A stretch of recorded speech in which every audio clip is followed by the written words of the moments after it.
தமிழ்நாட்டில் எஸ்ஐஆர் படிவங்களை சமர்ப்பிப்பதற்கான காலக்கெடு இன்றுடன் முடிவடைகிறது. தமிழகத்தில் வாக்காளர் பட்டியல் சிறப்பு தீவிர திருத்தப் பணிகள் கடந்த மாதம் 4ஆம் தேதி தொடங்கியது.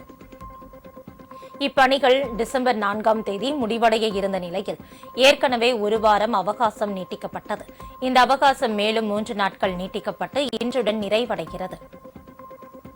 தமிழ்நாடு மற்றும் குஜராத் மாநிலங்களில் எஸ்ஐஆர் படிவங்களை சமர்ப்பிக்க இன்றுடன் காலக்கெடு முடிகிறது. தமிழகம் மற்றும் குஜராத் மாநிலங்களில் வரைவு வாக்காளர் பட்டியல் வரும் 19ஆம் தேதி வெளியாகும் என்றும் இறுதி வாக்காளர் பட்டியல் பிப்ரவரி 14ஆம் தேதி வெளியாகும் என்றும் அறிவிக்கப்பட்டுள்ளது. இந்நிலையில் எஸ்ஐஆர் பணிகளை கண்காணிக்க தமிழ்நாடு உள்ளிட்ட மாநிலங்களில் 96 சிறப்பு பார்வையாளர்கள் நியமிக்கப்பட்டுள்ளனர்.